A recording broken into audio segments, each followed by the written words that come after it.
So welcome to our next unit, which is going to be about World War I. This video is going to cover the causes of World War I, and the causes could be summed up into one word: mania. So let's jump right into it. So mania stands for this: militarism, alliances, nationalism, imperialism, and then assassination. So militarism is the policy of building up your army in preparation for war. Alliances is when you have an agreement between nations that basically help each other. Nationalism is when you have an extreme pride or devotion to your country.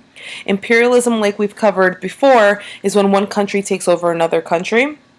And then you have the spark, the thing that actually causes everyone to join into World War I, and that is the assassination of Archduke Franz Ferdinand.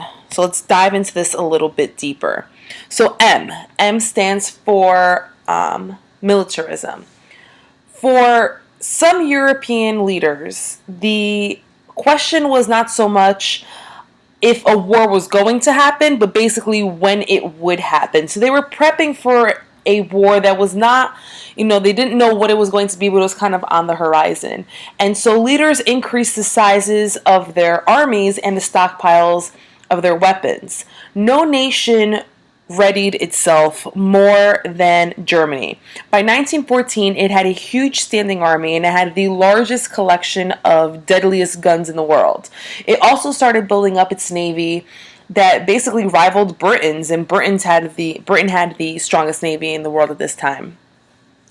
The World War I involved more troops and was more technologically advanced than any war that had ever happened. You have a ton of new technology pop up: machine guns, tanks, submarines, planes. We'll talk about all that stuff in a later video. But this changes the nature of warfare. And so even though people didn't know what the war was going to be on, they knew that something was happening, tensions were building, and so they began to prep themselves. And you can see that in a period of 14 years, from 1910 to 1914, how these Frances started to increase their defense spending, and Germany increased their defense spending by 73%. Alliances. Now, another way that European leaders prepped for war was by forming alliances. Before 1914, you had two major alliances arise. Germany, Austria-Hungary, and Italy joined together to form the Triple Alliance, although Italy never actually fought with them. And then on the other side, you had the Triple Entente, which was made up of France, Great Britain, and Russia. The alliances basically ended up being a bad thing because it allowed the leaders to act recklessly. They knew that if they declared war, that their other allies would join in and fight with them. So no country wanted to be seen as kind of an unreliable partner. Like, if I'm your buddy, if I'm your ally, and you go to war, I'm going to go with you. As the years passed, the European leaders thought less of the advantages of peace and thought more about the benefits of war. And they actually hoped that a war may smooth over some of the issues that were going on within their own country. Nationalism, the N in mania, nationalism. So nationalism kickstarted international and domestic tension. In the late 1800s, many Europeans began to reject the idea that a nation should be a collection of different ethnic groups. And instead of a nation being different ethnic groups, they thought that it should be a single ethnic group. And this belief of having just a single ethnic group within a nation evolved into an intense form of nationalism and basically heightened international rivalries. The idea of social Darwinism, which we've talked about way back, survival of the fittest, this also played a part because it allowed countries to be more competitive. Basically, if it was survival of the fittest, they believed that the best nation would come out ahead, in the competition amongst the other countries. So here you have two examples of nationalism. You have Germanism, which is unifying the German-speaking countries, and then you have Pan-Slavism, which is unifying the Slavic people. which then brings us to the I, imperialism. I'm not going to cover a lot of this because you already know imperialism, you already know what it's about, and it's the idea of competition again, survival of the fittest. We're going to go out there, we're going to get these weaker countries, and we're going to take control of them economically and politically. Finally, the spark. And the spark is the assassination of Archduke Franz Ferdinand. So on June 28, 1914, Archduke Franz Ferdinand, he was the heir to the throne of Austria-Hungary Empire, and his wife left for what they thought was going to be a routine, regular visit to Sarajevo, which is the capital city, of the Austria-Hungary province of Bosnia. A handful of young Bosnians thought that the Archduke was a tyrant, basically, and they thought that Bosnia belonged to Serbia and not to the Austria-Hungary Empire.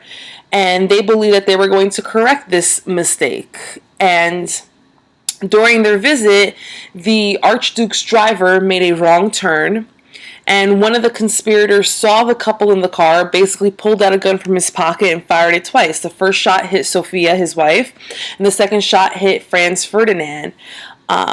Sophia also happened to be pregnant at this time, so it was really like 3 people that were killed in this car. But people around the world were shocked by these senseless murders. And no one really expected that it would lead to World War I. Back then, it wasn't called World War I. It was called the Great War, because World War II hasn't happened yet. So it used to be known as the Great War. And no one thought that this assassination would actually lead to what it did. But it does. So you have Austria blaming Serbia for his death, and everything was kind of put into place for this. You had, the nationalistic ambition, the large armies, the stockpiles of weapons, the alliances, the military plans.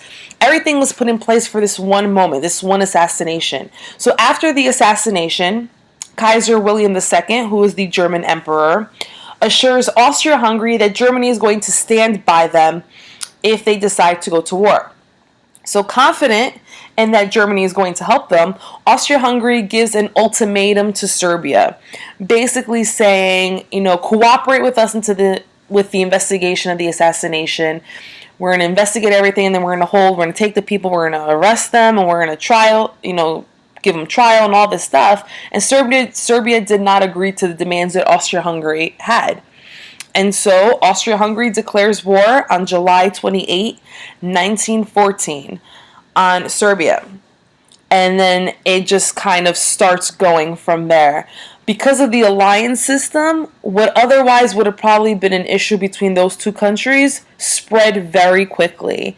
In early August of 1914, Russia mobilized for war to help its ally Serbia against Austria-Hungary. And this causes Germany to declare war on Russia. Here we go. Germany declares war on Russia, which then leads to France, which is Russia's ally, declaring war against Germany. And then the very next day, Germany declares war against this country is neutral Belgium, so that it can invade Belgium to get to France. Great Britain, which has treaties with both France and Belgium, then declares war against Germany because then they were being invaded. And in less than 1 week, you have the Central Powers of Germany and Austria-Hungary at war with the Allied powers of Great Britain, France, Russia, and basically Serbia as well. The Ottoman Empire later joins on the Central Powers side. And this is basically what leads up to World War I. You have mania, militarism, alliances, nationalism, imperialism, and then finally the assassination. So right now you should be able to tell me what mania stands for, and then how does each letter relate to the causes of World War I. If you're able to do this, then you are complete. And I will see you guys tomorrow in class.